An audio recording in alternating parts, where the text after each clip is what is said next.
ભરૂચના અંકલેશ્વરમાં royal academy computer ક્લાસીસની આડમાં ચાલતા ડુપ્લિકેટ માર્કશીટ કૌભાંડના મુખ્ય સૂત્રધારની પોલીસે દિલ્હીથી ધરપકડ કરી છે। આ કૌભાંડમાં અગાઉ પોલીસે જયેશ પ્રજાપતિ નામના આરોપીની ધરપકડ કરી હતી। ડુપ્લિકેટ માર્કશીટ સહિત ₹45,000નો મુદ્દામાલ જપ્ત કર્યો હતો। તપાસ દરમિયાન પકડાયેલા આરોપી જયેશ પ્રજાપતિ પાસેથી પોલીસે માત્ર મુખ્ય સૂત્રધારનો મોબાઈલ નંબર મેળવ્યો હતો, જેના આધારે ટેકનિકલ સર્વેલન્સની મદદથી એક ટીમ દિલ્હી રવાના કરવામાં આવી હતી। ગુનો દાખલ થયા બાદ આરોપી ચંદન પ્રભાકર પાંડે પોતાનો જૂનો મોબાઈલ નંબર બંધ કરીને અંડરગ્રાઉન્ડ થઈ ગયો હતો। ભરૂચ પોલીસની ટીમે દિલ્હીમાં ધામા નાખીને આખરે ભેજાબાજ આરોપી ચંદન પ્રભાકર પાંડેની ધરપકડ કરી છે। પોલીસે તેની પાસેથી 42 અલગ અલગ પ્રમાણપત્રો તેમજ મહાત્મા ગાંધી ઇન્સ્ટિટ્યૂટનો સિક્કો સહિતનો મુદ્દામાલ કબજે કર્યો છે। આ આરોપીઓ માત્ર ₹15,000માં ડુપ્લિકેટ માર્કશીટ બનાવી આપતા હતા। પોલીસે આરોપી વિરુદ્ધ કાયદેસરની કાર્યવાહી હાથ ધરી છે। કે ભરૂચ એસઓજી એટલે કે સ્પેશિયલ ઓપરેશન ગ્રુપના પીઆઈ શ્રી એવી પાણમિયા દ્વારા એક એટીએસના ચાર્ટર મુજબ એક ખૂબ મહત્વની કામગીરી કરવામાં આવે છે।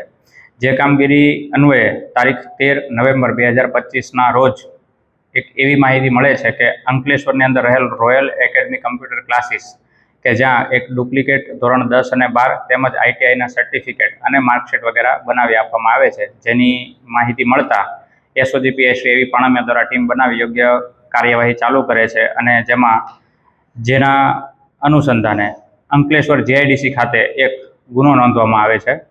જેની મુખ્ય એમો એવી હોય છે કે જે રોયલ એકેડમી કમ્પ્યુટર ક્લાસીસની આડમાં એક ગેરકાયદેસર રીતે ધોરણ 10, ધોરણ 12 અને આઈટીઆઈના ડુપ્લિકેટ માર્કશીટ અને સર્ટિફિકેટ મળે છે અને એની સાથે મુખ્ય આરોપી છે જયેશ કિશનલાલ પ્રજાપતિ કે તેની પાસેથી એક મોબાઈલ ફોન, ડેલ કંપનીનું કમ્પ્યુટર સીપીયુ, એક પ્રિન્ટર અને ટોટલ 21 સર્ટિફિકેટો કે જે ડુપ્લિકેટ હોય છે તે મળી આવે છે અને જે અન્વયે આગળની કાર્યવાહી ચાલુ કરવામાં આવે છે।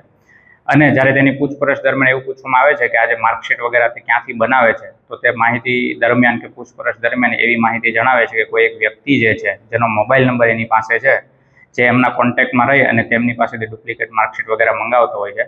તો એસઓજી પીઆઈ દ્વારા એ નંબરની ઊંડાણપૂર્વક તપાસ કરવામાં આવે છે અને તે તપાસમાં એવું જાણવા મળે છે કે આ જે મુખ્ય આરોપી છે જે હાલ દિલ્હી સ્થિત છે અને ટેકનિકલ સોર્સ અને હ્યુમન સોર્સિસની મદદથી એસઓજી પીઆઈની ટીમ જે છે તે દિલ્હી ખાતે રવાના થાય છે અને દિલ્હી જઈ અને ત્યાં જે મુખ્ય આરોપી છે તેને પકડી પાડવામાં આવે છે, જેનું નામ ચંદનકુમાર પ્રભાકર પાંડે જણાય આવે છે અને તે ત્યાં દિલ્હી ખાતે વજીરપુર ઇન્ડસ્ટ્રીયલ એરિયામાં રહેતો હોય છે અને ત્યાં સર્ચ ઓપરેશન કરતાં તેમની પાસેથી પણ ડુપ્લિકેટ સર્ટિફિકેટ અને પ્રમાણપત્રો ટોટલ 42, આ ઉપરાંત મહાત્મા ગાંધી ઇન્સ્ટિટ્યૂટનો એક સ્ટેમ્પ એક મળી આવે છે, એક મોબાઈલ, એક લેપટોપ વગેરે વસ્તુ મળી આવે છે અને ત્યાંથી ટ્રાન્ઝિટ રિમાન્ડ લઈ ભરૂચ લઈ આવવામાં આવે છે અને આગળની કાયદેસરની કાર્યવાહી હાલ ચાલુ છે।